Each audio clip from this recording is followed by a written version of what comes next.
Estamos de volta na nossa segunda parte da primeira aula da matéria Autoridade Espiritual.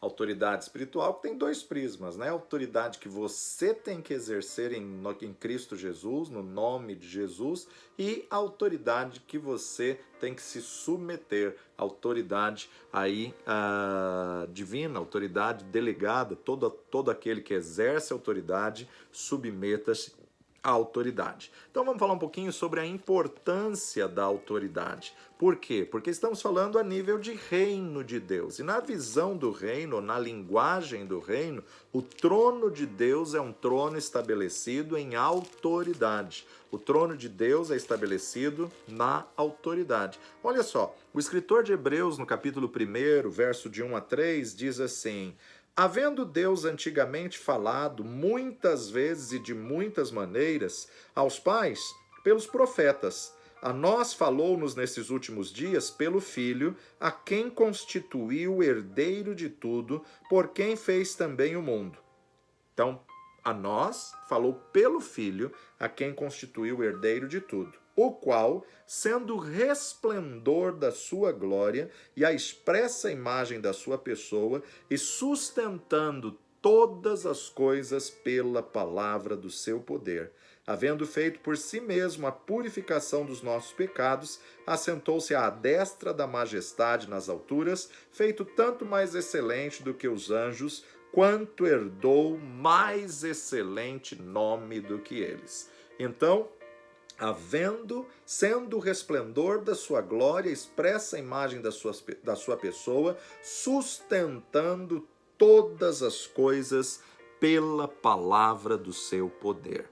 Todas as coisas foram criadas por ele, todas as coisas foram feitas por ele, nada do que se foi feito se fez, senão através do próprio Senhor Jesus Cristo, o verbo que saiu da boca de Deus. Agora, todas as leis físicas do universo são mantidas pela palavra do seu poder. Ele foi colocado numa posição mais elevada e agora tudo se mantém pela palavra do seu poder. Romanos capítulo 13 vai nos dizer acerca de submissão à autoridade. Toda alma esteja sujeita a autoridades superiores, porque não há autoridade que não venha de Deus, e as autoridades que há foram ordenadas por Deus. Por isso, quem resiste à autoridade resiste à ordenação de Deus, e os que resistem trarão sobre si mesmos a condenação, porque os magistrados não são terror para as boas obras, mas para as más. Queres tu, pois, não temer a autoridade? Faze o bem e terás louvor dela, porque ela é ministro de Deus para o teu bem. Mas se fizeres o mal, teme, pois não traz debalde a espada, porque é ministro de Deus e vingador para castigar o que faz o mal. Portanto, é necessário que lhe estejais sujeitos, não somente pelo castigo, mas também pela consciência. Por esta razão, também pagais tributos, porque são ministros de Deus, atendendo sempre a isto mesmo. Portanto, dai a cada um o que deveis, a quem tributo, tributo, a quem imposto, imposto, a quem temor, temor, e a quem honra, honra. Olha que tremendo que Paulo está nos dizendo que, primeiro, toda autoridade, toda alma esteja sujeita a autoridades superiores, porque não há autoridade que não venha de Deus. Ou seja, aquilo que Jesus falou para as autoridades, né? Você só está nessa posição porque meu pai te colocou, porque senão você não estaria nessa posição. Então nós temos que entender que todas as coisas estão debaixo da autoridade do nosso Deus. E por outro lado, todas as coisas são criadas pela autoridade de Deus. Todas as leis físicas do universo são mantidas por meio da palavra do seu poder, por meio da sua autoridade. Por isso, aquele que exerce autoridade, submeta-se à autoridade. E outra, se você é autoridade numa área, não te faz autoridade em outra. Como assim?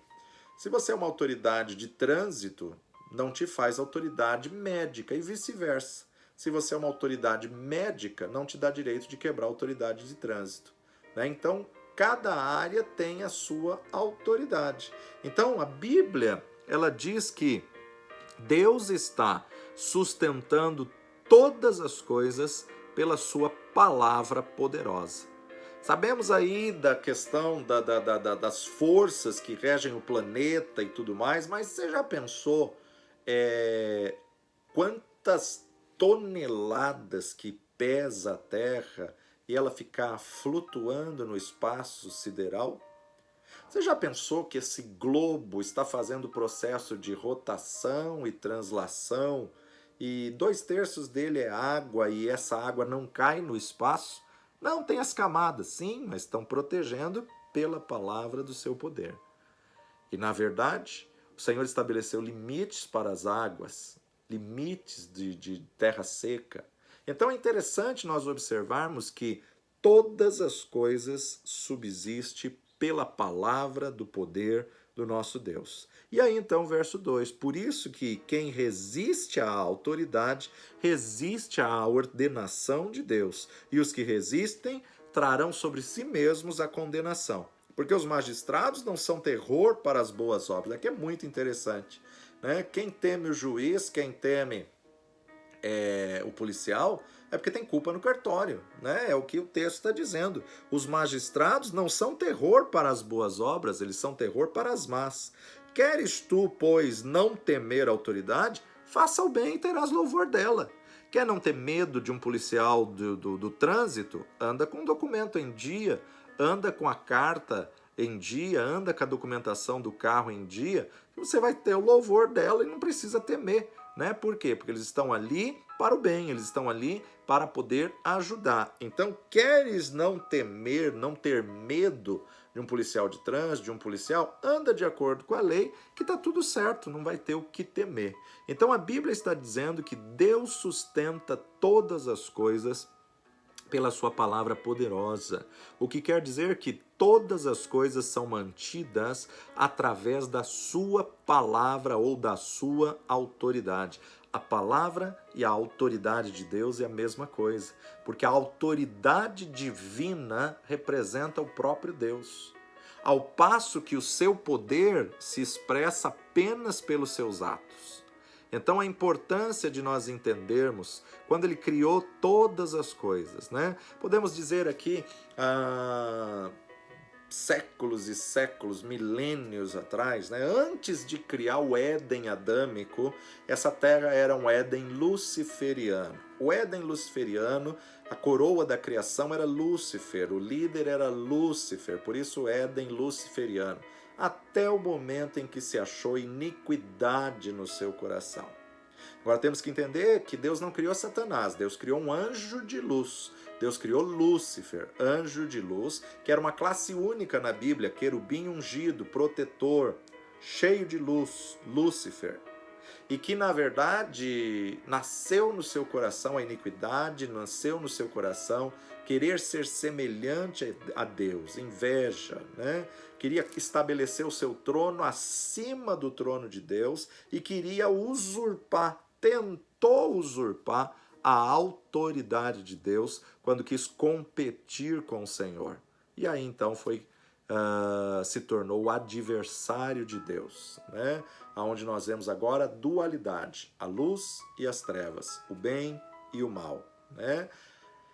Deus faz uma reunião nos céus, convocando todo ser criado, anjo, arcanjo, querubim, serafim, hostes angelicais, exércitos angelicais, corais de anjos, todos os seres que ele tinha criado, e ali faz uma separação. Dos que querem ficar com ele vão para um lado, e dos que querem seguir a Lúcifer vão para outro. 1/3 dos anjos decidem seguir a Lúcifer, e aí então são lançados por terra. E quando são lançados por terra, então há uma eclosão e tudo que estava na superfície da terra vai para o centro da terra, né? Isso há milênios atrás, há séculos e muito tempo atrás. E aí você observa o quê? Alguns chamam isso de explosão cósmica, enfim, aí são outras coisas que nós poderíamos estar entrando. Mas o que é o ponto aqui, é que ele se torna o adversário de Deus. A queda de Lúcifer foi provocada pela rebelião e ele se torna o acusador, ele se torna Satanás, o diabo. Isaías capítulo 14 só tem 2 partes na Bíblia que vão citar acerca dessa queda, acerca dessa rebelião. Só tem 2 trechos na Bíblia que vão mostrar esse período. Isaías 14 e Ezequiel 28. Vamos ler os 2 trechos. Isaías 14, verso 11, nos diz assim: Já foi derribada no inferno a tua soberba. Com o som dos teus alaúdes, os bichinhos debaixo de ti se estenderão e os bichos te cobrirão. Como caístes do céu, ó estrela da manhã, filha da alva. Ele era a antiga estrela da manhã. Agora Jesus é a nova estrela da manhã. Como fostes lançado por terra, tu que debilitavas as nações, e dizias no teu coração: Eu subirei ao céu e acima das estrelas de Deus exaltarei o meu trono e no monte da congregação me assentarei, da banda dos lados do norte. Subirei acima das mais altas nuvens e serei semelhante ao Altíssimo. E, contudo, levado serás ao inferno, ao mais profundo do abismo. Os que te virem te contemplarão, considerar-te-ão e dirão: É este o varão que fazia estremecer a terra e que fazia tremer os reinos? Que punha o mundo como um deserto e assolava as suas cidades? Que a seus cativos não deixava ir soltos para a casa deles? Todos os reis das nações, todos eles jazem com honra, cada um na sua casa. Vemos aqui a queda de Lúcifer, que tristeza, a rebelião, a soberba, a vaidade, o orgulho, a ostentação de querer tomar a glória de Deus, de querer estabelecer o seu trono acima do trono de Deus. Ezequiel capítulo 28, a partir do verso 13, nos diz assim: Estavas no Éden, jardim de Deus. Agora vamos ver a descrição do Éden, que não é a descrição de um Éden adâmico que nós conhecemos, mas sim um Éden luciferiano. Toda pedra preciosa era a tua cobertura: a sardônia, o topázio, o diamante, a turquesa, o ônix, o jaspe, a safira, o carbúnculo, a esmeralda, o ouro. A obra dos teus tambores e dos teus pífaros estava em ti no dia em que fostes criado. Lúcifer teve uma criação, Lúcifer teve um início, um começo. Por isso ele não é um ser divino. Os seres divinos é apenas o Pai, o Filho e o Espírito. O Pai, o Verbo e o Espírito do Senhor. A trindade divina, o Pai, o Verbo e o Espírito, é de eternidade a eternidade. Ninguém criou eles. Eles são autoexistentes. Isso é um atributo da divindade. Autoexistente, de eternidade a eternidade. Lúcifer não. Desde o dia em que fostes criado, foram preparados, estavam em ti. Todos estes, a obra dos teus tambores e dos teus pífaros. Tu eras querubim ungido, classe única na Bíblia. Querubim ungido para proteger, e te estabeleci. No monte santo de Deus estavas, no meio das pedras afogueadas andavas. Perfeito eras nos teus caminhos, desde o dia em que fostes criados, até que se achou iniquidade em ti. Então ele foi criado, ele teve um início, teve uma criação, até nascer a iniquidade no seu coração, quando ele quis estabelecer o seu trono acima do trono de Deus. Na multiplicação do teu comércio, ou seja, no jogo de palavras com os anjos, arcanjos, querubins, serafins, se encheu teu interior de violência e pecastes, pelo que te lançarei profanado fora do monte de Deus e te farei perecer, ó querubim protetor, entre as pedras afogueadas. Elevou-se o teu coração por causa da tua formosura, corrompestes a tua sabedoria por causa do teu resplendor. Por terra te lancei, diante de reis te pus, para que olhem para ti. Do seu interior nasceu uma chama que o consumiu. Dizem alguns historiadores, estudiosos, que os anjos são criados do fogo. Os anjos são criados de uma das forças da natureza, do fogo. Né? O homem é criado do barro, do pó da terra, e os anjos são criados do fogo. Por isso que quando o homem peca, ele volta ao pó. E os anjos aqui que caem, do interior nasceu um fogo que os consumiu por ter sido criado via do fogo. Então aqui fala da ascensão e da queda de Lúcifer, de Satanás. Lúcifer violou a autoridade divina. Lúcifer transgrediu contra a santidade de Deus. A intenção de Satanás de estabelecer o seu trono acima do trono de Deus. O princípio de autoexaltação foi o que violou a autoridade do Senhor que Deus tinha colocado em Lúcifer. O ato de pecado não foi o que provocou a queda de Satanás. Esse ato, na verdade, nada mais era do que o produto da sua rebeldia contra a autoridade estabelecida de Deus. Deus condenou a rebelião, a rebeldia de Lúcifer. Quando servimos a Deus, não devemos desobedecer os princípios do reino. Não podemos quebrar princípios de autoridade. Não podemos desobedecer às autoridades estabelecidas por Deus. Por isso, na verdade, que o pecado de rebelião é comparado à feitiçaria. Por quê? A rebelião faz Deus lembrar. A rebelião faz Deus lembrar. É o que Lúcifer fez. Toda rebelião é um princípio satânico. Toda revolta e rebelião é um princípio satânico. Como podemos pregar a Cristo com um princípio satânico? Como podemos propagar a mensagem do reino mediante um princípio diabólico, que é a rebelião? Não tem como. Satanás não tem medo quando nós pregamos a palavra de Cristo, mas como tem medo quando nós nos submetemos à autoridade estabelecida por Deus. Como tem medo quando nós cumprimos a verdade da palavra de Deus. Sempre que o princípio de Cristo está operando, o diabo se desvanece. Por quê?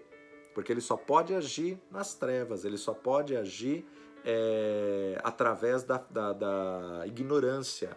O reino das trevas se propaga através da ignorância, mas o reino de Deus se propaga através da verdade, através do conhecimento.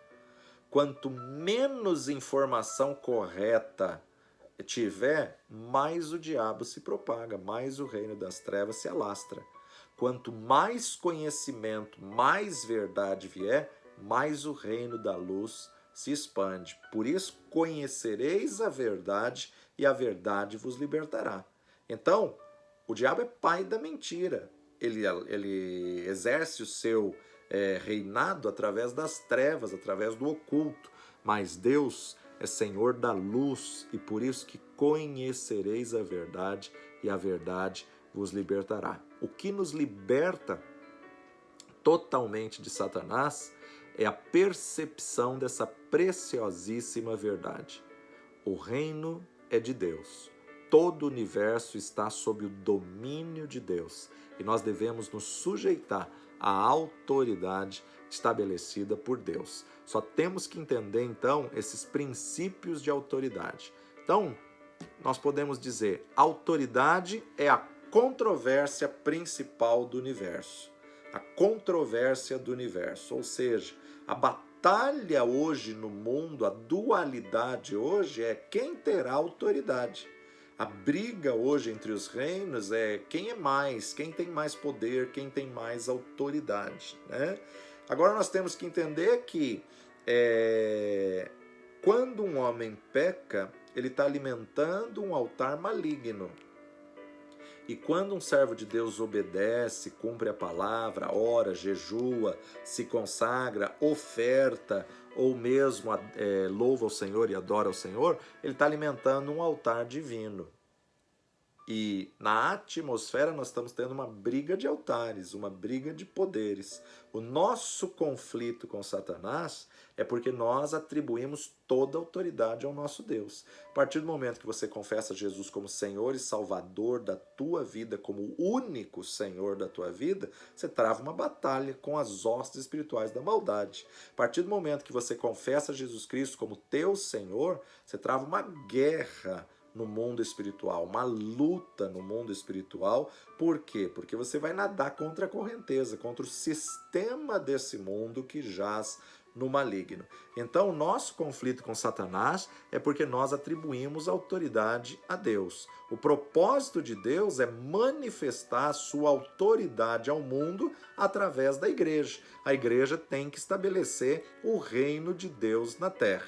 Então, a obediência à vontade de Deus é a maior das exigências da palavra do Senhor. A obediência, né? Foi exatamente isso que o profeta Samuel falou aí com Saul. 1 de Samuel, capítulo 15, verso 22. 15 e 22. Porém, o profeta Samuel disse a Saul: tem porventura o Senhor tanto prazer em holocaustos e sacrifício, como em que se obedeça às palavras do Senhor?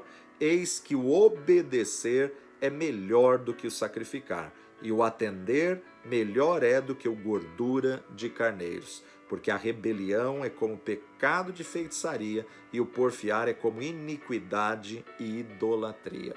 Então, na verdade, nós vemos aqui que o obedecer é melhor do que o sacrificar. Nunca devemos substituir sacrifício por obediência.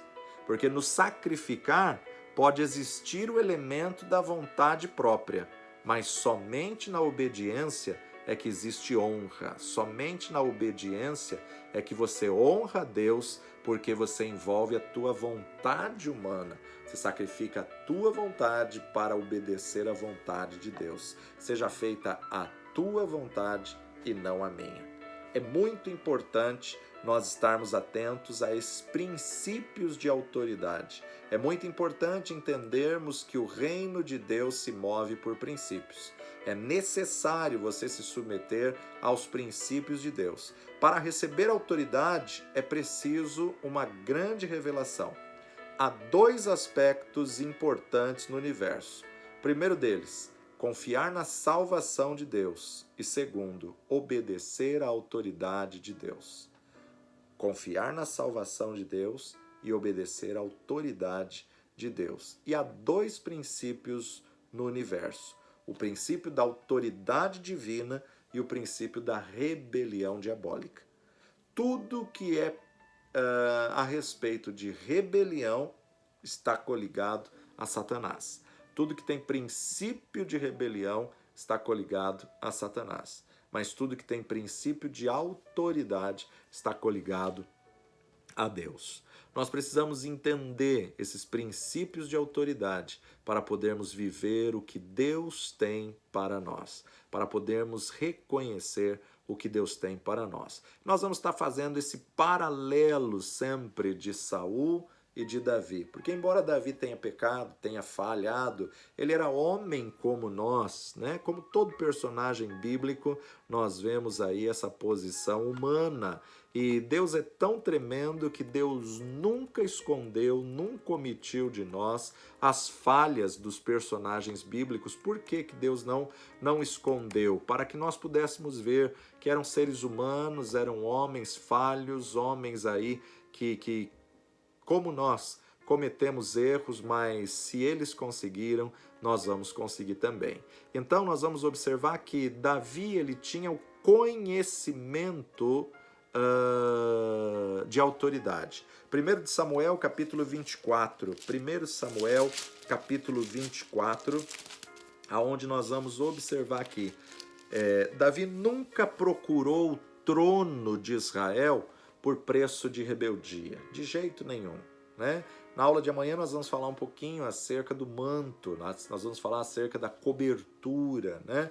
Tanto num nível de Saul como num nível de Davi também. Mas olha só, 1 Samuel capítulo 24, de 1 a 6, nos diz assim: E sucedeu que, voltando Saul de perseguir os filisteus, lhes anunciaram dizendo: Eis que Davi está no deserto de En-Gede. Então tomou Saul 3.000 homens. Ele não contratou isso para lutar contra Golias e contratou para procurar Davi. 3.000 homens escolhidos dentre todo Israel, e foi à busca de Davi e dos seus homens até os cumes das penhas das cabras monteses, ou seja, o cume do monte de En-Gede. E chegou a uns currais de ovelhas no caminho, onde estava uma caverna, e entrou nela Saul a cobrir os seus pés. E Davi e os seus homens estavam aos lados da caverna. Então os homens de Davi lhe disseram: Eis aqui o dia do qual o Senhor te diz, Davi: Eis que te dou o teu inimigo nas tuas mãos, e far-lhe-ás como te parecer bem aos teus olhos. Levantou-se Davi e mansamente cortou a orla, a ponta do manto de Saul. Sucedeu, porém, que depois o coração doeu a Davi por ter cortado a orla do manto de Saul. E disse aos seus homens: O Senhor me guarde de que eu faça tal coisa ao meu senhor, ao ungido do Senhor, estendendo eu a minha mão contra ele, pois é o ungido do Senhor. Então vemos aqui, Saul estava perseguindo, o Espírito do Senhor não estava mais com Saul, Davi já tinha sido ungido rei, Davi está fugindo de Saul para não morrer, e agora Saul manda 3.000 soldados para poder perseguir Davi, matar Davi. E Saul entra bem na caverna que Davi estava escondido lá no fundo para aliviar o ventre. Davi vai calmamente, corta um pedaço da orla e dói no coração instantaneamente. Ele sabia que Saul estava fora da posição e sabia que ele não devia nada, que ele não fazia nada contra a vida do rei. Ele era inocente nessa posição, mas lhe doeu o coração. Ai, meu Senhor, tem misericórdia de mim. Ele é teu ungido e eu não posso tocar na unção dele. Quando Saul desobedeceu, Deus o rejeitou e ungiu a Davi. Mas isso não dava direito de Davi usurpar a autoridade de Saul. Isso não dava direito de Davi abusar e passar na frente de Saul. Saul ainda estava na posição de rei, ainda estava na posição de autoridade, e Davi tinha pleno conhecimento: se é Deus que vai me colocar lá, eu não preciso forçar para estar lá, eu não preciso matar esse homem. Os assessores de Davi até espiritualizaram dizendo: olha aí, Davi, Deus te deu ele nas tuas mãos, mata. Não, de jeito nenhum, não posso colocar minha mão nesse homem, ele é ungido do Senhor, deixa que a gente mata. De jeito nenhum, não façam nada contra ele.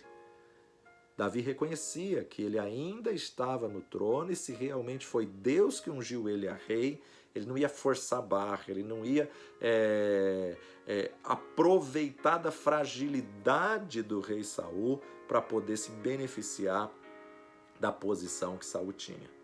E por outro lado, a nação inteira estava observando a Davi e vendo a ação de Davi, vendo a atitude de Davi.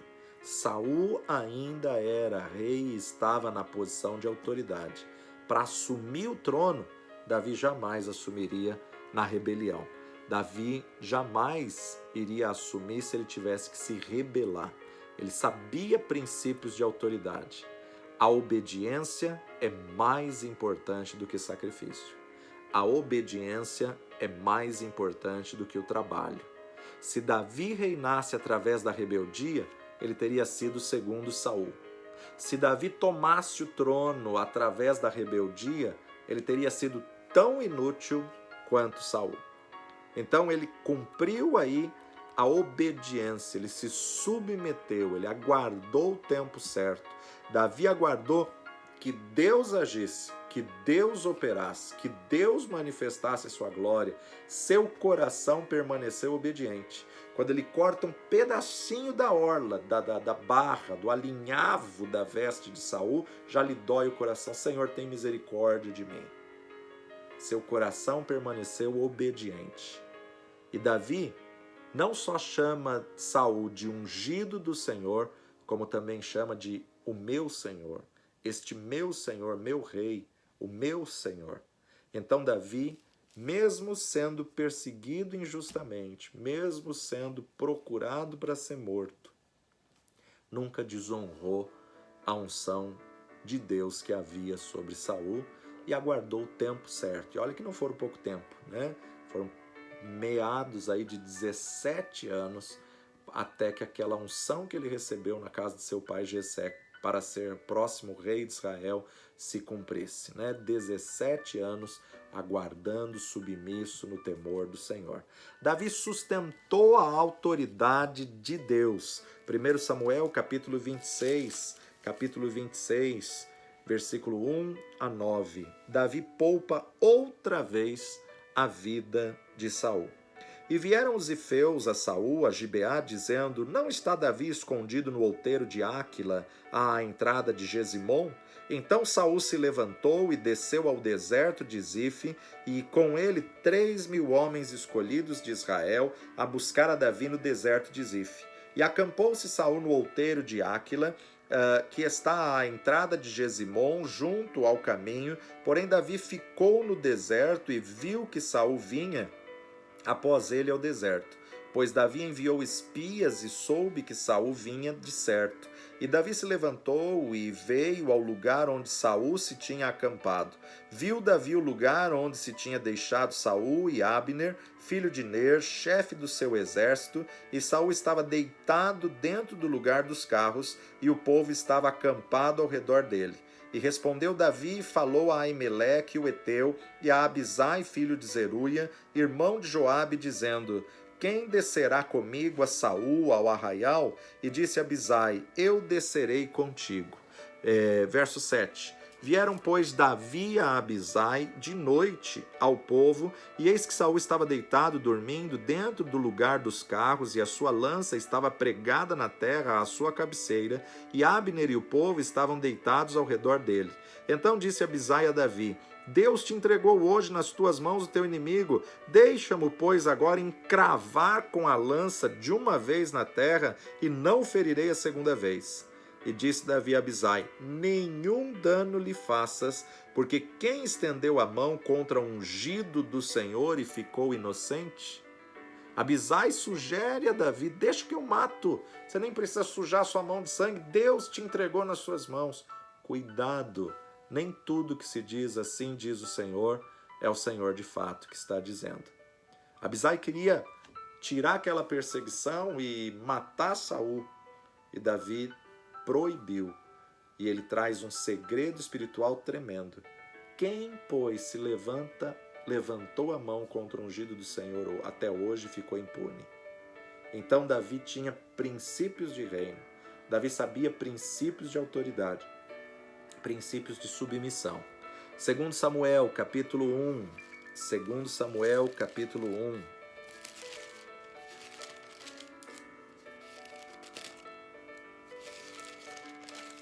De 1 a 16. Davi mata o amalequita que lhe traz a notícia da morte de Saul. O cara quis contar vantagem, quis se engrandecer para Davi, achando que Davi daria a recompensa. Saul se matou, Saul se jogou sobre a lança, se suicidou, mas o moço vem falando que ele tinha matado Saul, achando que iria ganhar a recompensa. E Davi fala: matem esse homem. Não fui eu, ele se matou sozinho. Tarde demais. Davi mata esse amalequita que queria se beneficiar, achando que Davi iria se engrandecer, muito pelo contrário. Ele chora amargamente a morte do rei e ainda diz: não contem as outras nações para que não sejamos envergonhados. Olha só. E depois da morte de Saul, voltando Davi da derrota dos amalequitas e ficando Davi 2 dias em Ziclag, sucedeu ao terceiro dia que um homem veio ao arraial de Saul com as vestes rotas e com terra sobre a cabeça, e sucedeu que, chegando ele a Davi, se lançou no chão e se inclinou. E Davi lhe disse: De onde vens? E ele lhe disse: Escapei do exército de Israel. E disse-lhe Davi: Como foi lá isso? Peço-te, dize-me. E ele lhe respondeu: O povo fugiu da batalha, e muitos do povo caíram e morreram, assim como também Saul e Jonatas, seu filho, foram mortos. Disse Davi ao jovem que lhe trazia as novas: Como tu sabes que Saul e Jonatas, seu filho, são mortos? Então disse o jovem que lhe dava a notícia: Cheguei por acaso à montanha de Gilboa, e eis que Saul estava encostado sobre a sua lança, e eis que os carros e os capitães da cavalaria apertavam com ele. E olhando ele para trás de si, viu-me a mim e chamou-me e me disse: Eis-me aqui. E eu disse: Eis-me aqui. E ele me disse: Quem és tu? E eu lhe disse: Sou a Malequita. Então ele me disse: Peço-te, arremessa-te sobre mim e mata-me, porque angústias me têm cercado, pois toda a minha vida está ainda em mim. Arremessei-me, pois, sobre ele e o matei, porque bem sabia eu que não viveria depois da sua queda, e tomei a coroa que tinha na cabeça e a manilha que trazia no braço, e as trouxe aqui a meu senhor. Então apanhou Davi as suas vestes e a rasgou, como também todos os homens que estavam com ele, e prantearam e choraram e jejuaram até à tarde por Saul e por Jonatas, seu filho, e pelo povo do Senhor e pela casa de Israel, porque tinham caído à espada. Disse então Davi ao jovem que lhe trouxera nova: De onde és tu? E disse ele: Sou filho de um homem estrangeiro, amalequita. Disse-lhe Davi lhe disse: Como não temes tu estender a mão para matares o ungido do Senhor? Então chamou Davi a um dos jovens e disse: Chega-te, lança-te sobre ele. E ele o feriu e morreu. E disse-lhe Davi: O teu sangue seja sobre a tua cabeça, porque a tua própria boca testificou contra ti, dizendo: Eu matei o ungido do Senhor. Lamentou Davi a Saul e a Jonatas, seu filho, com essa lamentação, dizendo: Ele que ensinassem aos filhos de Judá o uso do arco, eis que está escrito no livro do reto: Ó, ornamento de Israel, nos teus altos fui ferido, como caíram os teus valentes. Davi fica tremendamente triste com essa notícia da morte do rei Saul, da morte de Jonatas, seu grande amigo, seu grande parceiro e companheiro, embora fosse filho de Saul, era realmente um amigo verdadeiro de Davi, que realmente foi morto pelos inimigos, pelos amalequitas. E nós vemos aqui então o princípio de autoridade. Aquele que exerce autoridade, submeta-se à autoridade. Davi tinha temor. Davi, na verdade, tinha esses princípios intrínsecos na sua vida e nunca aceitou, nunca permitiu que alguém se levantasse contra o rei Saul, porque ele sabia que era ungido do Senhor, era uma autoridade monarca e era autoridade sobre ele. Embora tivesse com ciúmes, com inveja, perseguindo a Davi, querendo matar Davi, Davi nunca permitiu. Amanhã nós vamos falar acerca do que Davi fez com o manto e do que Saul fez com o manto, para você fazer um paralelo aí acerca do reinado de Saul e o reinado de Davi. O reinado de Saul foi um reinado usurpado, embora ele foi pedido pelos homens, mas logo ele perdeu o princípio do reino, logo ele se rebelou, e a rebelião diante de Deus é feitiçaria. E o reinado de Davi foi o homem segundo o coração de Deus, que com todas as falhas, pecados e fraquezas, sempre soube o que era princípio de autoridade, sempre soube se submeter às autoridades estabelecidas por Deus. Que possamos a cada dia viver esse princípio e cumprir esse princípio de Deus nas nossas vidas. Pai de amor e Deus bendito, tem misericórdia das nossas vidas, da nossa geração. Repreendemos todo espírito de rebelião que tem sido liberado. Repreendemos, ó Pai, toda revolta, toda insubmissão a autoridades e clamamos, ó Pai, batiza-nos no teu temor e tremor e que a cada dia venhamos entender esses princípios de autoridade para resgatar a autoridade vinda dos céus, ó Pai. Capacita-nos a estabelecer o seu reino e a cumprir a tua vontade. Manifesta a tua glória e o teu poder sobre as nossas vidas. Sê conosco, hoje e sempre, no nome precioso de Jesus. Que o Senhor te abençoe poderosamente, que você possa colocar em prática esses princípios do reino e viver o melhor de Deus na tua vida e na tua história. Deus te abençoe e até a próxima.